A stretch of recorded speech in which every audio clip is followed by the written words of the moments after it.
¿Qué tal? ¿Cómo estáis? Anoche estuvimos sentando algunas bases acerca del llamado divino, del llamado de Dios a la humanidad, a su iglesia y a cada uno de nosotros de manera individual. Vimos que es un tema tremendamente amplio porque surge del propósito divino y eterno de Dios de crearse un pueblo, no solamente una humanidad conforme a su imagen y semejanza, sino un pueblo para sí mismo, con el que compartir su gloria, y no solo eso, sino un pueblo que refleje esa imagen y semejanza restaurada conforme a la imagen y semejanza de Cristo mismo. Un pueblo tan apegado, tan amado por Dios, que decíamos que Dios prefirió crearnos a pesar de que eso le costaría la misma vida de su Hijo, de pasar por el sufrimiento, de pasar por la cruz, sabiendo que esa humanidad a la que Él amaba sería tan cruel con Él como para torturarlo hasta la muerte y clavarlo en una cruz.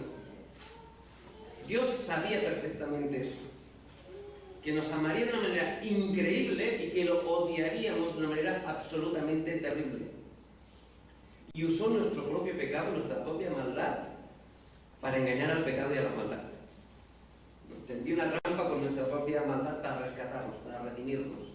Dios nos amó de una manera absolutamente profunda. Prefirió crearnos, sabiendo todo eso, a no crearnos, con el propósito de compartir con nosotros, de vivir con nosotros, de compartir la experiencia de la vida eterna con nosotros, ¿no? Y ahí en la cruz nos extendió un llamado, ¿no? Aún desde la tumba vacía, un llamado a venir a Él, a ponernos a cuenta con Dios. ¿Recordáis aquel pasaje de Isaías?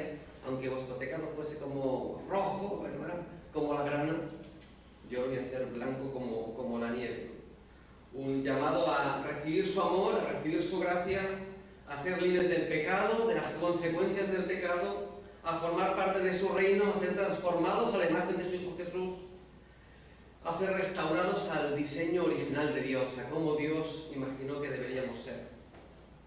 Y ayer estuvimos viendo esa parte del llamado, decíamos que salía de ese pasaje de Romanos capítulo 1, llamados a ser de Jesucristo, llamados a ser santos, ¿no? Dijimos que ese llamados a ser, a pertenecer, lo veríamos el domingo por la mañana, y que tanto ayer como hoy veíamos esa doble dimensión del llamados a ser santos.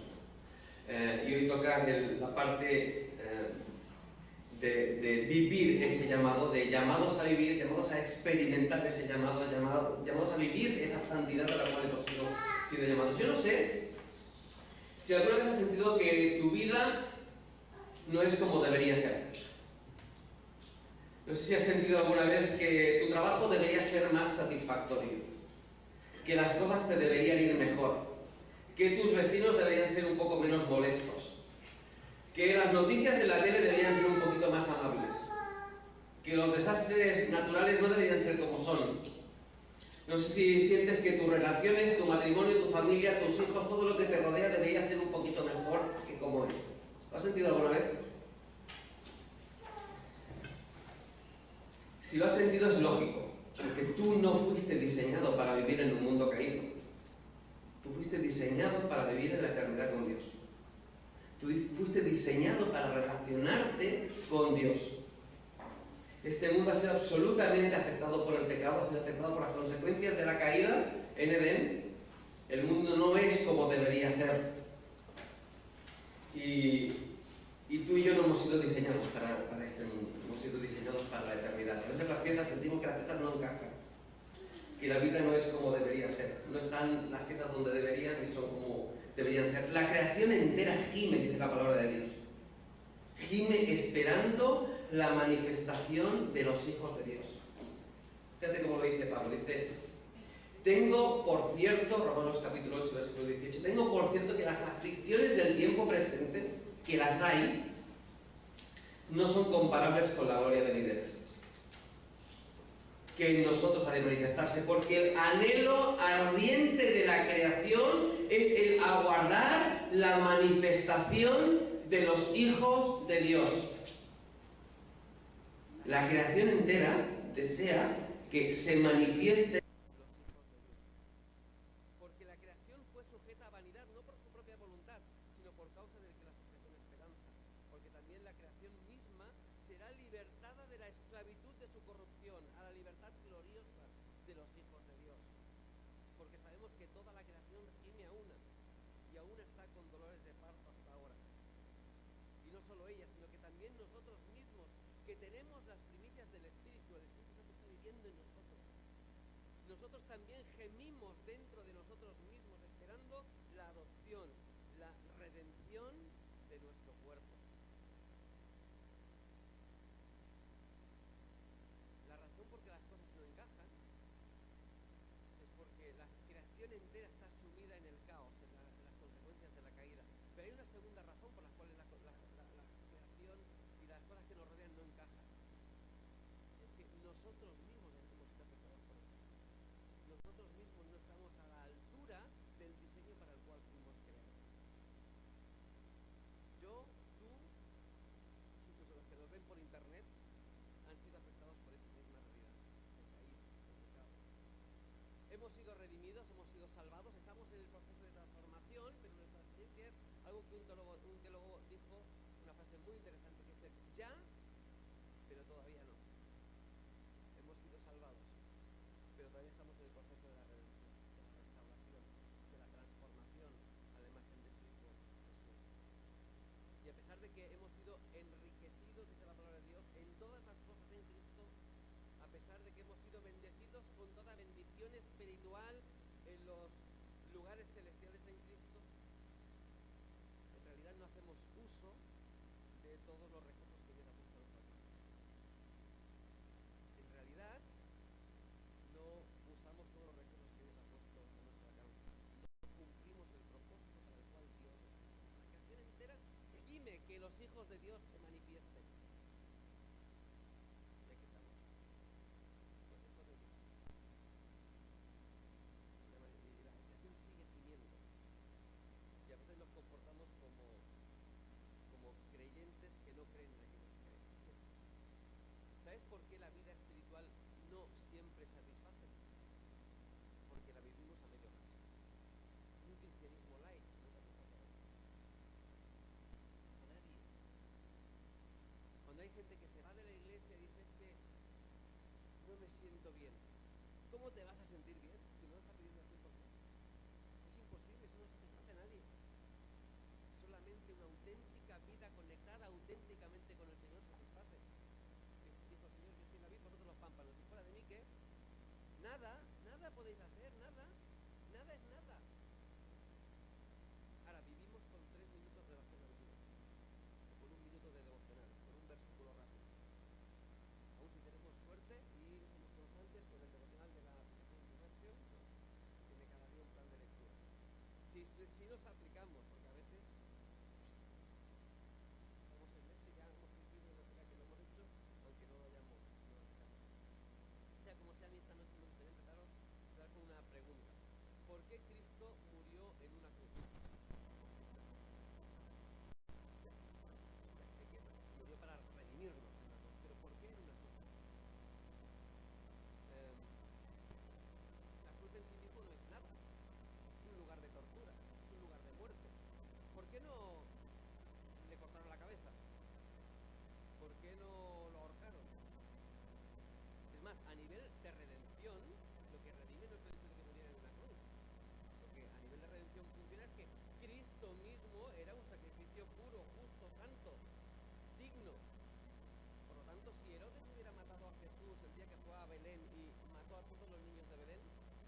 si el niño que murió allí era realmente el Mesías o no, porque no había ninguna señal que demostrara que él era quien dijo ser. Pero él a lo largo de su vida cumplió todas las señales. Y por eso dio profecías en el Antiguo Testamento para que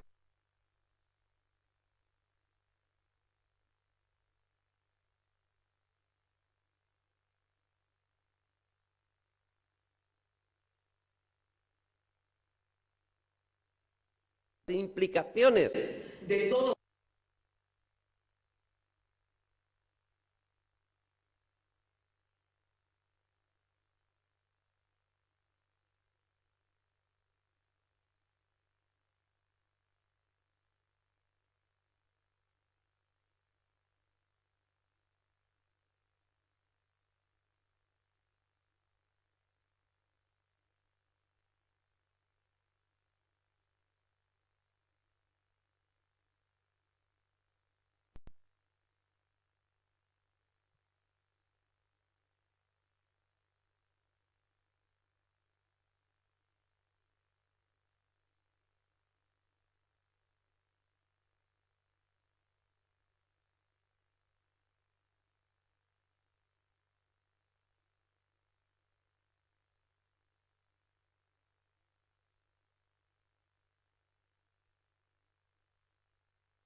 Pero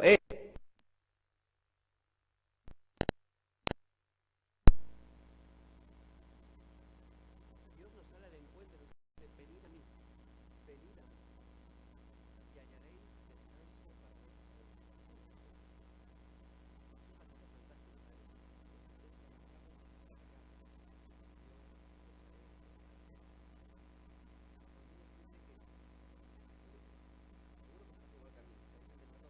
Miles de veces ser que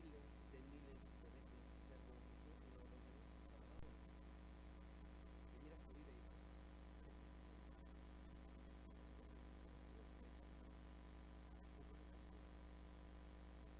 y no puedo caer siempre por la misma vida. ¿O cómo puedo no superar este pecado, este consciente de esta actitud? ¿Cómo es posible?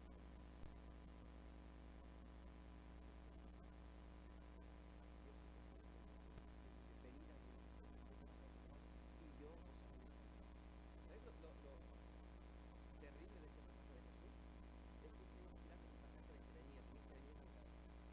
Me encanta el Antiguo Testamento, me encantan los profetas. Y cuando Jeremías pronuncia esta frase, mirad lo que dice Jeremías.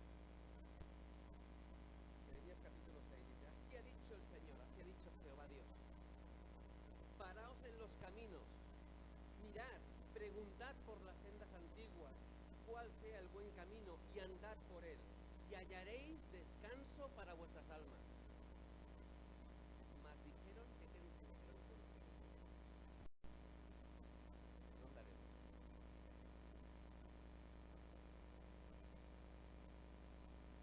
Puse también sobre ellos atalayas que dijesen, escuchad el sonido de la trompeta.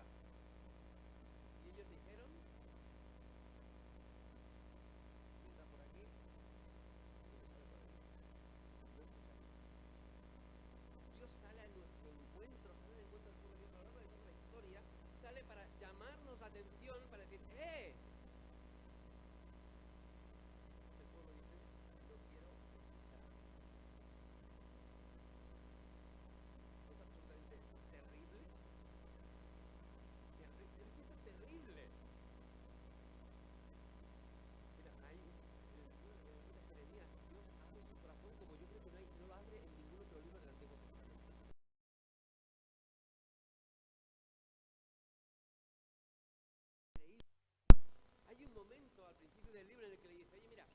no se conoce ni un solo pueblo que haya cambiado a sus dioses. ¡Ni uno! Bueno, yo creo que uno. ¿Vale? Pero no fue por tema futbolístico, fue por un tema político, que se cambió de un equipo a otro. Pero no conoces a nadie que del Madrid saca del Barça, ¿a que no? Y él dice, no se conoce ningún pueblo que haya cambiado sus dioses, aunque ellos no son dioses, son ídolos. Y mi pueblo me ha cambiado a mí, por lo que no es Dios. Mi pueblo ha dejado la fuente de agua viva y se ha acabado para ser una cisterna rota que no retiene el agua. Es una descripción tan increíble de nosotros. ¿Cuántas veces abandonamos los caminos del Señor y nos conformamos con una piscina rota inflable de estas chungas teniendo el océano para nosotros disponible? Esa es la realidad. Dios llama a su pueblo y su pueblo no quiere escuchar. Dios quiere bendecirnos y somos autodestructivos. Somos, como dice el Señor, ¿no? Un pueblo de dura cerviz. Somos cabezones. Fíjate lo que dice Jesús. Escudriñad las Escrituras, porque a vosotros os parece que en ellas tenéis la vida eterna, y ellas son las que dan testimonio de mí. ¿Sabes lo que dijeron? Lo que dijo Jesús. Y no queréis venir a mí para que tengáis vida. Tócate la nariz. Dios sale a nuestro encuentro y el pueblo dice no. Sin embargo, Dios sale a nuestro encuentro, Dios nos llama. En la Biblia hay varias formas de utilizar la expresión del llamado. Dios, en la Biblia encontramos cómo la gente se llama una a la otra, ¿no? De una manera cotidiana, normal, consciente. No hay ninguna importancia en ese tipo de llamado porque es algo que nos sirve para explicar la historia que se está desarrollando. Hay una segunda forma en la que se utiliza el tema de llamar en la Biblia. Cuando Dios llama a la noche, a la oscuridad noche y a la luz le llama día, ¿verdad? Y ejerce su autoridad, ¿no? Y crea, poniendo nombre. Y el ser humano también le pone nombre a todos los animales, ¿os acordáis? Porque está ejerciendo dominio, el dominio que el Señor le ha conferido. Y el varón, pues le pone nombre a Eva, y el varón le pone varón a Eva. ¿Por qué? Porque es exactamente igual a él. Huesos de sus huesos, carne de su carne, sangre de su sangre, es exactamente igual a él. Y incluso en la Biblia, los padres ponen nombres a sus hijos que acaban siendo anticipación de lo que les va a ocurrir, ¿no? A estos personajes en las Escrituras. Ahora hay un tercer significado importante, que es el que estamos utilizando en estas conferencias. Dios nos llama así, a volver a Él en arrepentimiento y fe. Dios dice, buscadme y viviréis. Dios dice, venid en pos de mí. Dios dice a sus discípulos, seguidme. Dios dice, arrepentíos y convertíos. Y yo haré que vengan del cielo tiempos de refrigerio para vuestra alma. Y finalmente hay un cuarto tipo de significado de llamado en la Biblia, que es un llamado más específico. Es cuando Dios llama a gente concreta para una tarea concreta. Jesús llamó a sus discípulos y de allí coge a 12 y los llamó para un ministerio específico y los constituyó como apóstoles. Y en el Nuevo Testamento, en el libro de Hechos, se nos dice que Dios, por el Espíritu Santo, habla con los ancianos de la iglesia. Él dice, oye, reservadme estos dos, a Bernabé y a Saulo, para la obra a las que los he llamado.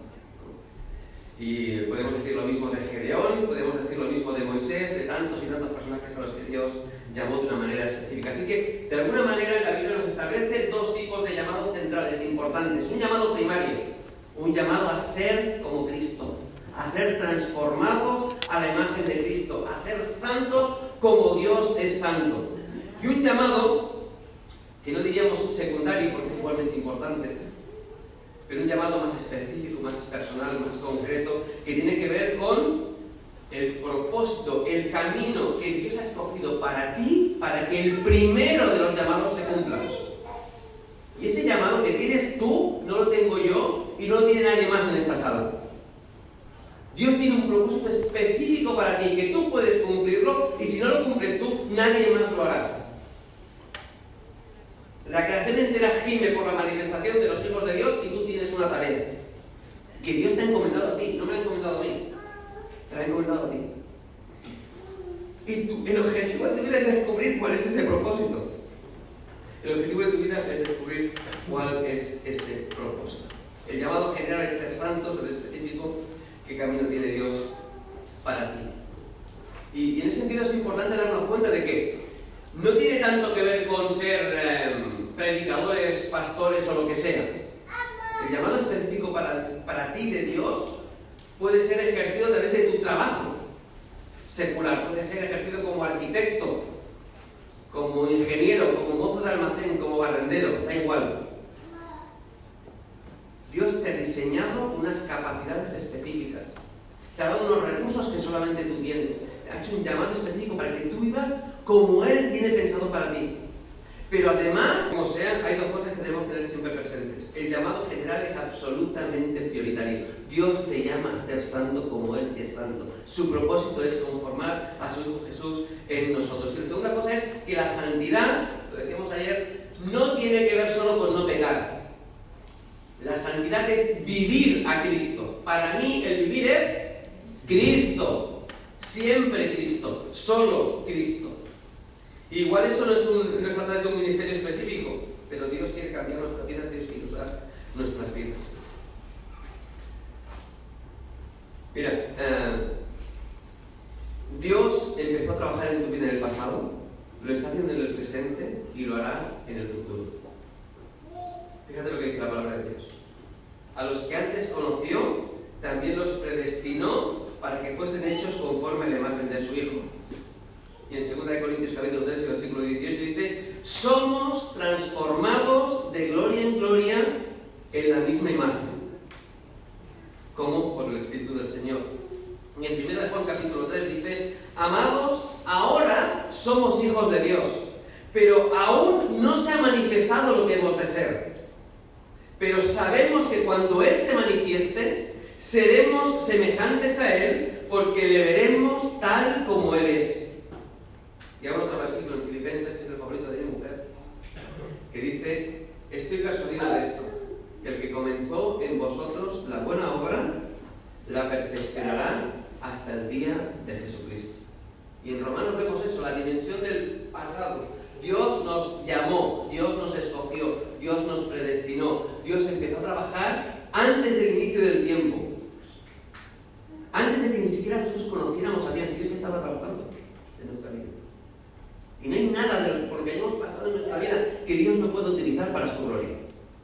Al contrario, muchas veces lo que hemos pasado en nuestra vida es lo que Dios utiliza para gloriarse y glorificarse. ¿Cuántas veces Dios ha utilizado desastres, dolor que hemos pasado? Que es malo, No, es malo, cosas malas que hemos pasado, pero Dios las ha usado para algo bueno. Porque todas las cosas son para bien. Pero pueden ser malas, si son malas, terribles. Pero Dios las puede cambiar en bendición o usarlas para bendecir a otros. Dios está trabajando con nosotros desde toda la historia. Y Dios está trabajando con nosotros ahora. Somos ahora mismo transformados. Y aún no lo hemos conseguido. Aún no somos lo que deberemos ser. No somos como... Pero llegará un momento en que sí. Me gusta mucho una palabra que hay ahí. Dice: seremos semejantes a Él. Que es una palabra que se utiliza para... sobre todo especialmente en el tema de la política, ¿no? Dice: el primer ministro se ha visto con su homólogo chino. ¿Homólogo qué es? Es alguien que es exactamente igual a él, ¿no? Alguien que está a su mismo nivel. Y dice exactamente eso de nosotros. Nosotros seremos como Él es. Nosotros seremos como es Cristo. Y evidentemente ese pasaje de Filipenses que Dios se ha comprometido totalmente a transformarnos, a hacernos a la imagen de Cristo. Y no sé si podemos ser conscientes de lo increíble que es eso, de lo sublime que es eso. De una manera u otra tenemos que bajar a un nivel práctico. 1 Juan capítulo 2 y versículo 6 dice que el que dice que permanece en Él, o sea, si tú dices que eres creyente, el que dice que permanece en Él debe andar como Él anduvo. Y ahí está el llamado a vivir, el llamado a expresar. Decimos que la santidad tiene que ver con reflejar el carácter moral de Dios, sí, pero tiene específicamente que ver con el vivir como Cristo vivió. Y ahí la importancia tremenda de que Cristo viviera la vida que vivió y que tengamos su vida recogida en los evangelios. Un resumen, ¿no? La palabra de Dios nos dice que ahí solamente hay un resumen, que si tuviéramos que escribir todo lo que Cristo hizo, no habrían libros en el mundo, ¿no? Pero ahí está el resumen, para que nosotros podamos reflejarnos en Cristo, conocer a Cristo, saber cómo Cristo vivió y poder seguir sus caminos, poder seguir sus pisadas, como leíamos ayer en primera de Pedro, ¿no? Dándonos ejemplo para que sigamos sus pisadas. Así que la pregunta es, ¿cómo vivió Cristo? ¿En qué áreas debo imitarle? ¿En qué áreas debo seguirle? Y claro, la respuesta rápida es en todo. Aquí ya podemos cerrar, nos podemos ir todos a casa, en todo está. Pero me gustaría por lo menos reflejar, sugeriros 5 aspectos, 5 áreas que nos reflejan la forma de vivir de Cristo. Y la primera tiene que ver con su humildad. Su humildad. Filipenses capítulo 2, versículos 5 al 8. Ahí encontramos el pasaje que más conocemos, creo yo, de las cartas de Pablo, o una epistología absolutamente fascinante. No mirando cada uno lo suyo propio, sino cada cual también lo de los otros. Dice, haya pues en vosotros este sentir que hubo también en Cristo Jesús. ¿Cuál es el sentir que hubo en Cristo Jesús? El cual, siendo en forma de Dios, no estimó el ser igual a Dios como cosa a que aferrarse, sino que se despojó a sí mismo, tomando forma ¿de qué? De siervo, claro. Hecho semejante a los hombres. Y estando en la condición de hombre, se humilló a sí mismo, haciéndose obediente hasta la muerte, y muerte de cruz. Siendo Dios, se hizo siervo. Siendo el ser más sublime que existe, se humilló a sí mismo. No sé si puedes entender realmente lo que supone la encarnación de Cristo. Hay un salmo que es fantástico. ¿Sabéis que Jesús cantaba? Jesús cantaba, ¿no? Todos los judíos cantan, porque en todas las celebraciones de la Pascua cantan por lo menos 5 o 6 salmos, que son del 113 al 118. La canción que Jesús cantó antes de irse al huerto de Getsemaní es el Salmo 118. Y esa noche Jesús cantó una canción. ¿Quién como Jehová nuestro Dios, que se sienta en las alturas de los cielos y se humilla a mirar a los hombres? Dios es tan sublime que el hecho de dejar de tenerse en cuenta a sí mismo y mirarnos desde el cielo es humillarse, porque no lo merecemos. Somos tan indignos de recibir la atención de Dios. Pero Dios no solamente se humilló a mirarnos, vino a encontrarse con nosotros, asumió nuestra naturaleza, se hizo un hombre, un ser humano como tú y como yo. Dios se humilló hasta lo sumo, hasta dejarse escupir, como decíamos antes, hasta dejarse torturar. Voy a enseñar una cosa que lo enseñé en un congreso de la Biblia en internet. Lo tengo siempre en mi Biblia porque lo quiero mucho. Es que lo voy a enseñar. ¿Qué es esto? ¿Habéis visto alguna vez esto? ¿No? Esto es mi copia porque la he hecho yo, la copia, se la he hecho yo personalmente, ¿vale? Esto es mi copia del manuscrito más antiguo que conservamos del Nuevo Testamento. Es un manuscrito del año 115 después de Cristo. Es una copia de Juan, de la charla de Jesús con Pilato. Cuando Pilato le pregunta, ¿eres tu rey? Tú dices, lo soy. Yo he venido para dar testimonio de la verdad. Es este. Por un lado y por el otro. Y es una copia del año 115, lo que significa que este manuscrito, el original, el que está en la biblioteca John Rylands, es una copia del original de Juan, o una copia de la primera copia del original de Juan, porque se escribió en el año 90, y esto es del 115. Alucinas al pensar que Jesús está allí, delante de Pilato, y se deja torturar. Y se deja ningunear por un tipejo. Que se deja llevar por 4 tíos que quieren matar a Jesús. Viene su mujer y le dice, oye, no tengas deja a este hombre, que estoy teniendo unas pesadillas con él que no lo sabes bien. Creo que Dios le estaba indicando a la mujer que era lo que tenía ahí delante. Dice, déjalo. ¿Y qué va? Se lava las manos. Y Jesús está allí, se deja humillar. ¿Y por qué? Porque nos amó tanto, había tanto gozo en Él por rescatarnos, que pasó por lo que tenía que pasar.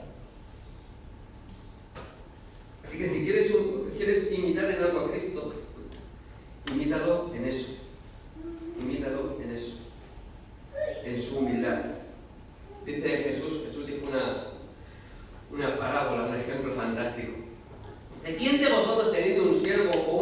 sierva que ara o apacienta el ganado. Al volver el del ganado le dice, pasa, siéntate a la mesa. No le dice más bien, oye, prepárame la cena y ponme la mesa, y cuando coma yo ya comerás tú. Dice, así vosotros, cuando hayáis hecho lo que os ha sido ordenado de ti, siervos inútiles somos, pues lo que debemos hacer hicimos. ¿Sabes qué? Has hecho lo que te tocaba, punto. Cuando haces mal, mereces el castigo, pero cuando haces el bien, es que es lo que tienes que hacer, el bien. Y cuando leí este texto, recordé, esta semana, estaba leyendo un libro de Os Guinness, Llamamiento, de Os Guinness, que no me ha servido mucho, pero me ha encantado. Y en ese libro me saltó una historia que no conocía. Y la he buscado por internet, en todas las páginas posibles, para comprobar cómo fue esa historia. Es la historia de André y Magda Trocmé. André Trocmé era pastor en Le Chambon, en una montaña en el sur, bueno, un poquito más al norte de los Pirineos, en Francia. Y durante la Segunda Guerra Mundial, este hombre que era pastor, el pastor protestante de un pueblecito de 3.000 habitantes, hugonotes todos ellos, en el sur de Francia, decidió que él iba a cumplir la palabra de Dios, iba a salvar a tantos judíos como pudieran. Y ese pueblo empezó a esconder judíos a cientos. A cientos. Y un día vino la policía a arrestar al pastor, a André. Vino la policía a arrestarlo, tuvieron arrestado 5 meses. Pero el día que le fueron a arrestar, ¿sabes lo que hizo la mujer?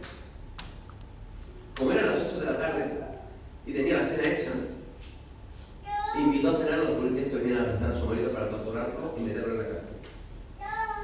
Y la gente le preguntó, el investigador que descubrió la historia fue allí a entrevistar a esta mujer, le dijo, oye, ¿cómo es posible que tú le dieras de cenar a la gente que venía a llevarse a tu marido? Igual lo mataban, igual le pegaban un tiro en la cabeza. Y tú les haces la cena y les pones a cenar contigo en la mesa. ¿Eso es lo que dijo la mujer? Tenía la cena hecha, era la hora de cenar, teníamos hambre y hicimos lo que había que hacer, invitarles a cenar. ¡Wow!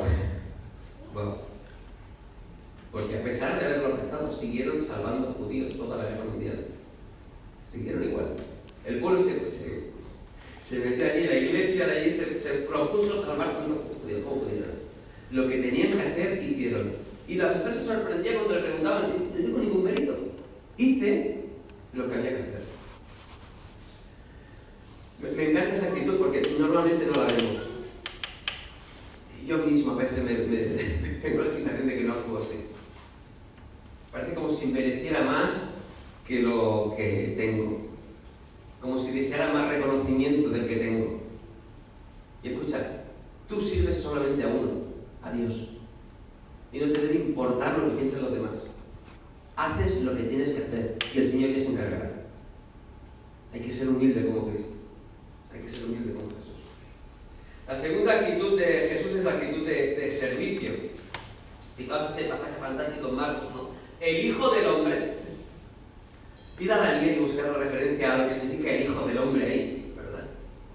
El Hijo del Hombre no vino a ser servido, sino que vino a servir.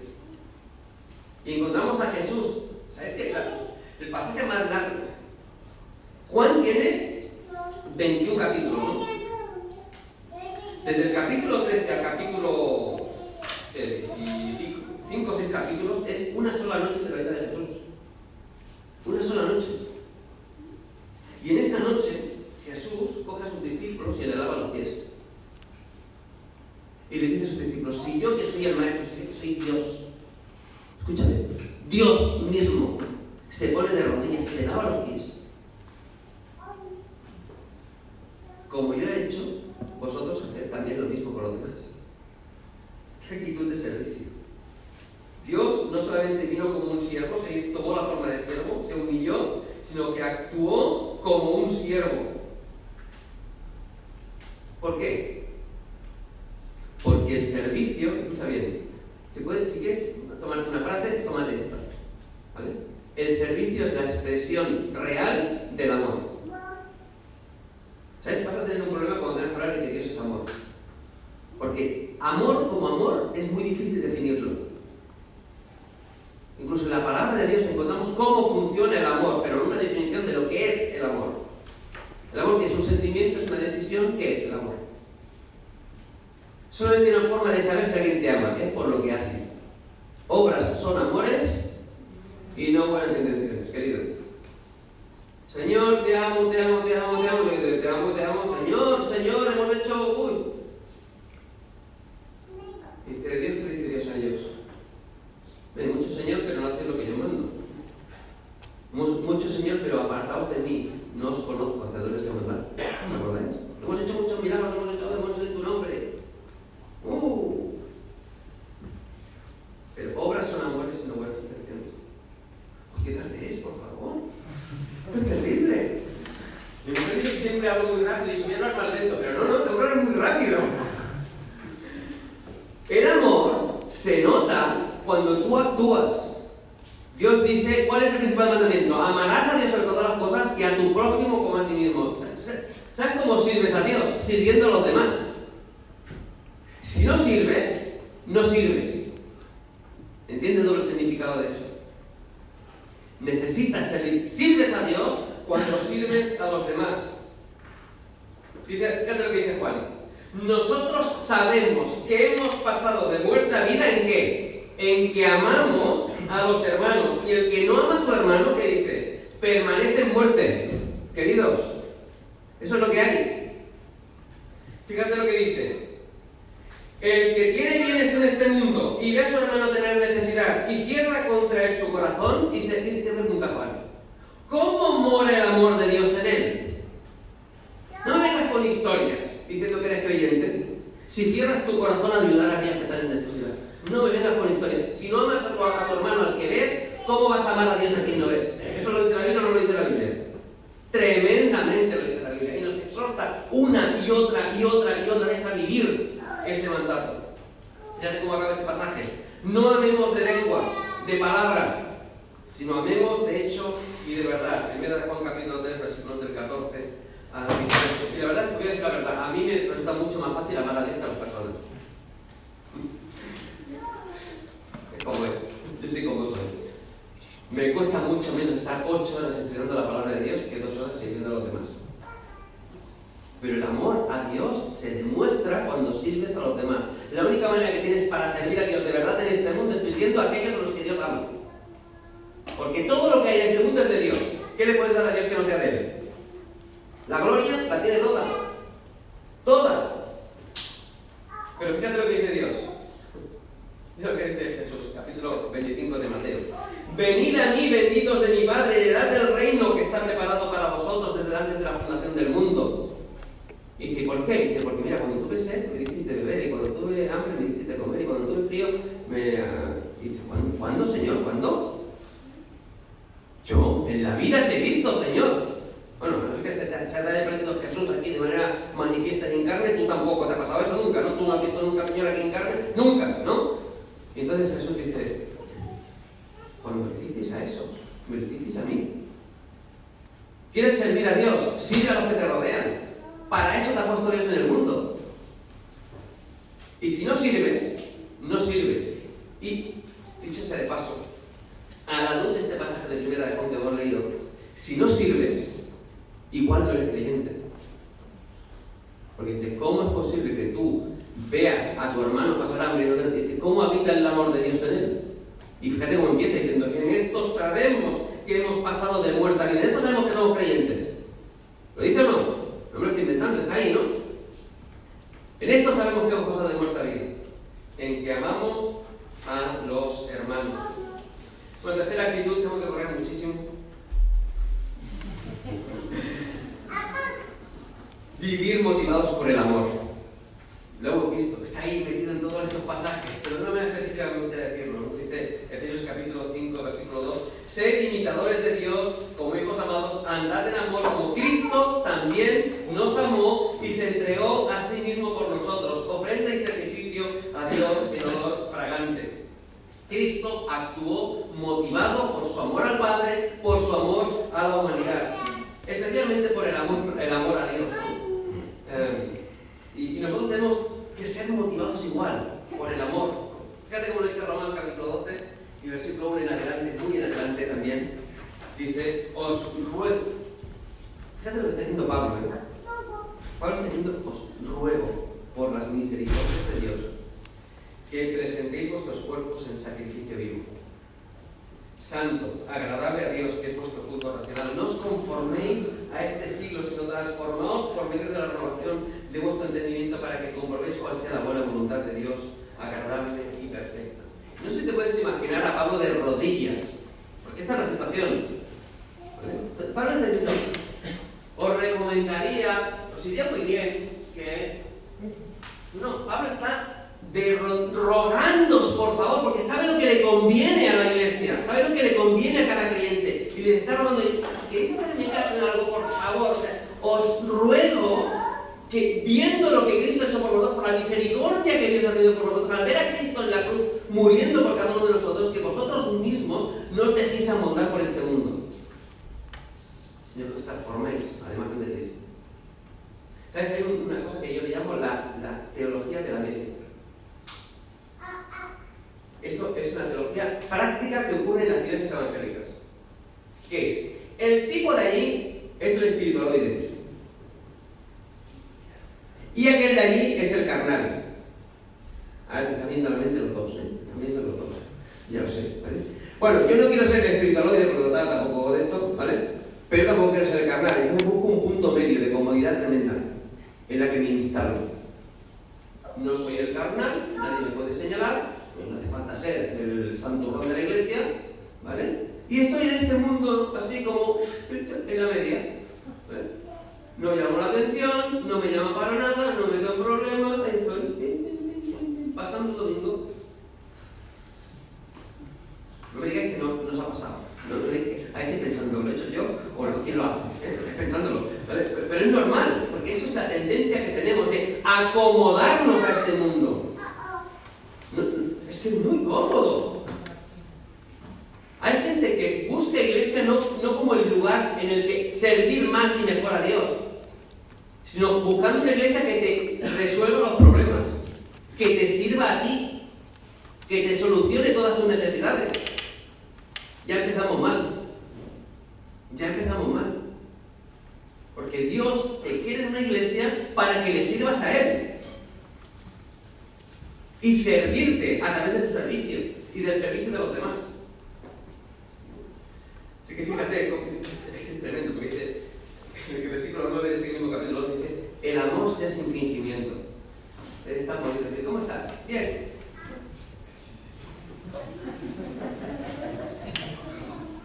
Bien. Y fíjate lo que dice, en lo que requiere diligencia, no perezosos. En lo que requiere diligencia, no perezosos. ¿Sabéis? En Cataluña hay alrededor de 750 iglesias evangélicas. Y si la media es correcta, hay como una media de 60-70 miembros por iglesia. En Estados Unidos la media es de 80. Bueno, en Cataluña son 70-50, vamos a ser muy generosos, vamos a decir 100 miembros por iglesia. Que no los hay, ¿vale? Porque hay iglesias con 10 miembros, ¿vale? Pero bueno, vamos a decir 100 miembros por iglesia, de 750, que no las hay, pero 70-50 a 100 miembros son, ¿cuántos? 75.000 creyentes en un país de 7 millones y medio. Mira si tienes trabajo. Mira si tienes trabajo. Tan tranquilos que estamos en los bancos. Mira si tienes trabajo. Mira si tengo trabajo. Como para perder el tiempo viendo una serie entera de Netflix en un maratón. Que la vemos, ¿eh? Yo el primero, ¿eh? Estoy culpabilizando y poniendo... No, estoy diciendo, seamos equilibrados. Perseverancia. Cuarta faceta de Cristo. Lo vimos ayer, decía que Cristo nos dejó ejemplo para que sigamos sus pisadas perseverantes en medio de la dificultad, dejando este versículo de Jesús, ¿no? Cuando Jesús dice, al Señor tu Dios servirás, adorarás y solo a Él servirás. Solamente a Dios podemos servir. No podemos servir a los señores, ¿sabes? No podemos servir, Jesús, no podemos servir a Dios y al dinero. ¿Sabes por qué? ¿Sabes por qué no puedes servir a Dios y al dinero? Porque si tú amas el dinero, quieres más y nunca tendrás suficiente. Y si amas a Cristo, querrás dar, porque dar es más bendecido que recibir. Si tú amas al Señor y amas la obra de Dios, querrás invertir en la obra de Dios. Así que no puedes servir a Dios con dinero. Tienes que elegir a quién sirves. Tienes que elegir a quién sirves con tu tiempo, con tus dones, con tus capacidades. Tienes que saber si estás haciendo una hucha para aquí o una hucha para el cielo. Y no siempre es compatible, normalmente no es compatible. Hay gente que sí. Hay gente que sí. Yo conozco grandes empresarios aquí en Cataluña, evangélicos creyentes, que están trabajando y sirviendo al Señor como el que más. Y ofrendando como el que más. Y a veces más de lo que podían. Pero normalmente tenemos que escoger dónde hacemos el tesoro. Y la última cuestión ya tenemos que cerrar, pero ser como Jesús en su actitud misional. Dice Jesús en el capítulo 17 de Juan: como tú me enviaste al mundo, así yo los he enviado al mundo. Como me envió el Padre, así también yo os envío. Me gusta mucho una expresión que leí hace muchos años, no sé de quién, decía que todo creyente necesita dos conversiones. Una del mundo a Cristo. Y una segunda conversión de Cristo al mundo, pero con Cristo. Pero con Cristo. Debemos ser conscientes del llamado misional de nuestra vida. No somos conscientes de que somos cartas abiertas para la gente que nos conoce. La gente escoge si creer en Jesús o no según tu propio testimonio. Puede ser un estorbo tremendo para la extensión del Evangelio, ¿lo sabes? Te voy a leer una frase que leí el otro día. Nietzsche dijo: en realidad solo ha habido un cristiano y murió en la cruz. George Bernard Shaw dijo: el cristianismo podría ser algo positivo para la sociedad si alguien lo probase. Porque estaba rodeado de hipócritas. Pues reconocen de verdad. Kierkegaard, que era un teólogo tremendo, él dijo que, leyendo las 95 tesis de Lutero, después de muchos años, porque él vivió mucho más tarde, ¿verdad? Kierkegaard dijo: yo resumiría las 95 tesis en una. El cristianismo del Nuevo Testamento no existe. Lo hemos ridiculizado. Y era un teólogo cristiano, Thomas Linacre, que era católico en su momento, le regalaron en el tiempo en que en su país solamente había el Nuevo Testamento en latín y solamente estaba el clero católico que lo podía tener. Le regalaron un Nuevo Testamento porque era consultor de los reyes en Inglaterra. Y entonces le regalaron un Nuevo Testamento y leyó los Evangelios. ¿Y sabes lo que dijo cuando leyó los Evangelios? Dijo: o estos no son los Evangelios, o nosotros no somos cristianos. Y C.S. Lewis dijo: hemos proclamado a Cristo mientras servimos a Moloch. Y esa es la realidad. Muchas veces hemos sido llamados a vivir el Evangelio, a vivir a Cristo, a ser transformados a la imagen de Cristo. Y me gustaría decir alguna cosa más, pero tengo que acabar. Necesariamente tengo que acabar. Aunque me han dicho que hoy me podía alargar sin problemas, pero le vamos a acabar. Deciros un par de cosas solamente un par de frases. El servicio cristiano, el servicio a Dios, está ligado a la experiencia de la conversión. Dice 1 Tesalonicenses capítulo 1, versículo 9: os convertisteis de los ídolos para servir al Dios vivo y verdadero. El servicio cristiano se extiende hasta la eternidad, porque dice la palabra de Dios en Apocalipsis capítulo 22 que allí su pueblo le servirá. Evidentemente hemos sido capacitados por los dones espirituales de Dios como Cristo para servir al Señor. Pero aún una cuestión. No quiero deciros que lo hay, que hay recompensa para el servicio de Dios. Dios nos recompensará conforme a nuestros servicios. ¿Hay o no? Pero ¿sabes? Yo tengo la tremenda sensación de que me da igual. Porque hay que hacer lo que hay que hacer, lo que es digno de hacer. Dios es digno de que le sirvamos. Y me gustaría retaros a decir: oye, busca media hora a la semana en la que puedas servir a Dios. Pero ¿sabes? Me niego a decirte eso. Porque toda tu vida le pertenece a Cristo. Porque tú has sido comprado al precio de la sangre de Jesús. Todo lo que tú eres y todo lo que tú tienes tiene que estar rendido al servicio de Cristo. Sea que estés en tu trabajo, que estés en los estudios, que estés en la iglesia o donde estés. 24 horas al día, tu vida es una vida de servicio a Cristo. Y rebajar el tremendo, increíble llamado de servir a Cristo, a decirte: busca media hora a la semana en la que puedas servir a Cristo en la iglesia, me parece ridículo. Ridículo me parece. Porque Dios mismo vino a morir por ti y por mí, y nos rescató de una eternidad lejos de su presencia, y nos rescató de una vana manera de vivir, y nos ha dado un propósito y está trabajando en nosotros y guiándonos y diciéndonos de tantas maneras que cualquier cosa que no sea decirte sirve a Dios con todo lo que eres y con todo el tiempo del que dispones es un insulto. Espero que lo sientas así. Espero que lo sientas así. Así que me gustaría retarte en esta noche a pedirte que tomes una decisión delante del Señor sobre este tema. Me gustaría retarte a que sirvas con todo lo que eres, con todo lo que tienes, con todo lo que Dios ha puesto en tu vida, que sirvas al Señor, porque vale la pena. Porque es a lo que hemos sido llamados. Porque nuestra realización personal, nuestra felicidad, también depende de eso. Hemos sido diseñados para vivir al Señor. Y el servicio es una expresión de eso, de vivir como Cristo vivió. Tenemos que cortar, el domingo seguiremos con el tema de llamados a pertenecer. Parece que tenemos una oración y luego es muy buena para mí. Vamos a ver. Padre, es increíble el llamado que tú nos has dirigido, Dios. Tú nos has dirigido a ser como Cristo. Y estás trabajando en nuestra vida para ser transformados a su imagen. Y gracias a Dios, porque realmente no lo merecemos. Pero sabemos que tú te gozas en cada uno de nosotros, Señor. En medio de un mundo que nos dice que no servimos para nada, que no valemos, incluso nuestra propia conciencia nos dice que no servimos como buenos creyentes, Señor. Queremos escuchar tu llamado, tu voz, ese silbo apacible que nos dice: tú eres mi hijo amado, en quien tengo complacencia. Y Señor, queremos gozarnos en tu amor, en tu misericordia, en tu gracia, en tu bondad, en tu propósito para cada uno de nosotros, Dios. Y yo quiero pedirte, Dios, que tú, por tu Espíritu Santo, por tu palabra, tú toques cada uno de nuestros corazones, Señor. Y nos confrontes con el ideal, el propósito para el cual tú nos has diseñado, para el cual tú nos has creado. Señor, tú nos llames nuevamente hoy a recapacitar, a un encuentro personal contigo. A volvernos de nuestros pecados, Señor, a poner la mano en el arado y no mirar atrás. Comprometernos realmente a servirte con todo lo que tú nos has dado, con todo lo que tú has puesto en nuestra vida, con cada una de nuestras capacidades, con cada uno de nuestros recursos.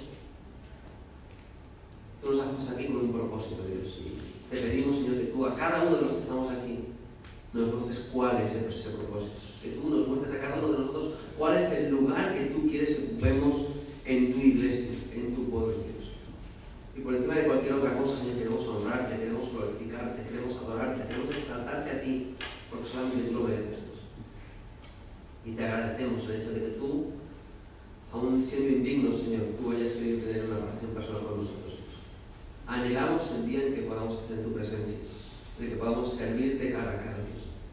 Y mientras tanto, Señor, ayúdanos, Señor, a servirnos los unos a los otros, sabiendo que de esa manera también estamos sirviendo a ti. Te bendecimos y lo hacemos en el nombre de Cristo Jesús. Amén.